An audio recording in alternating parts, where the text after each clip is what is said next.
وہ ایک وقت تھا جب صرف اس کا نام ہی کافی تھا۔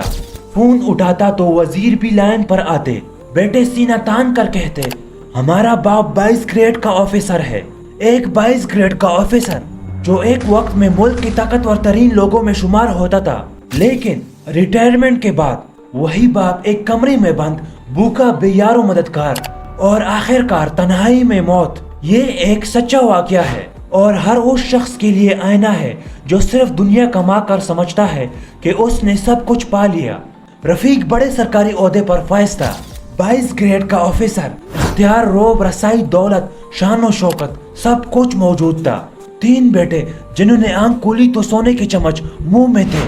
زندگی ایک شاہی خاندان کی طرح گزر رہی تھی، مگر پھر وہی ہوتا ہے جو ہر اقتدار کے ساتھ ہوتا ہے، ریٹائرمنٹ۔ نام کے ساتھ ریٹائرمنٹ لگ گیا، اختیار چھن گیا، فون کرنے والے خاموش ہو گئے، اور بیٹے جنہوں نے اس کے رتبے سے خوب فائدے اٹھائے وہی بیٹے آنکھیں پھیرنے لگے۔ اور پھر رفیق ایک بیماری کا شکار ہو گیا، بولنے چلنے سے قاصر۔ وہی بیٹے جو ایک وقت میں کہتے تھے ہمیں کیا فکر، ہمارا باپ 22 گریڈ کا آفیسر ہے، ایک فون پر سب کچھ قدموں میں ہوتا ہے، اب وہی کہنے لگے ابا کو دیکھ کر شرم آتی ہے، مہمان آتے ہیں تو یہ بوڑھا بستر پر پڑا ہوتا ہے۔ جائیداد کی تقسیم کا مشورہ ہوا، ایک نوکر 20,000 ماہانہ پر رکھ لیا گیا، باپ کو ایک کمرے میں بند کر کے باقی پورا گھر لاک کر دیا گیا، اور بیٹے فرانس، لندن، پیرس گھومنے چلے گئے۔ ایک دن نوکر روٹی لینے نکلا تو راستے میں حادثے کا شکار ہوا اور کوما میں چلا گیا۔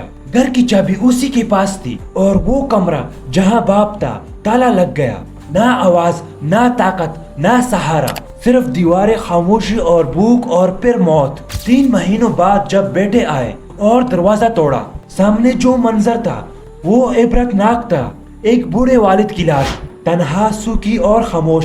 اس کے چہرے پر وہ تڑپ اور انتظار جمی ہوئی تھی، جیسے آخری سانس تک وہ اپنے بچوں کا انتظار کر رہا ہو۔ یہ اس باپ کا انجام تھا جس نے ساری عمر اپنی اولاد کے لیے قربانیاں دی، حلال و حرام کی تمیز کیے بغیر مال و دولت اکٹھا کرتا رہا، مگر بڑھاپے میں وہی اولاد اسے بھول گئی۔ ایسا کیوں؟ کیونکہ انہوں نے کبھی اپنی اولاد کو دین اسلام نہیں سکھایا۔ اگر سکھایا ہوتا تو اولاد کو اللہ کا یہ حکم یاد ہوتا، اور تمہارے رب نے فیصلہ کر دیا ہے کہ تم صرف اسی کی عبادت کرو اور والدین کے ساتھ حسن سلوک کے ساتھ پیش آؤ۔ اگر وہ بڑھاپے کو پہنچ جائے تو انہیں اف تک نہ کہو، نہ جھڑکو، بلکہ عزت سے بات کرو۔ یہ صرف حکم نہیں، ایمان کے بعد پہلا حق والدین کا ہے۔ رسول اللہ صلی اللہ علیہ وسلم کا فرمان ہے، حق آلود ہو وہ ناک جس نے اپنے والدین کو بڑھاپے میں پایا اور پھر بھی جنت حاصل نہ کی۔ اللہ کی رضا والد کی رضا میں ہے اور اللہ کا غضب والد کی ناراضگی میں ہے۔ سوچنے کا مقام ہے، ہم دن رات دولت، جائیداد، شہرت کے پیچھے بھاگتے ہیں، بچوں کو مہنگے سکول، ٹیوشن، کوچنگ دلوا کر مطمئن ہو جاتے ہیں، لیکن یہ نہیں دیکھتے کیا ہم نے انہیں دین سکھایا، کیا ہم نے ان کے دل میں اللہ کا خوف اور آخرت کا یقین پیدا کیا ہے۔ یہ دنیا مکافات عمل ہے، جیسا کرو گے ویسا بھرو گے۔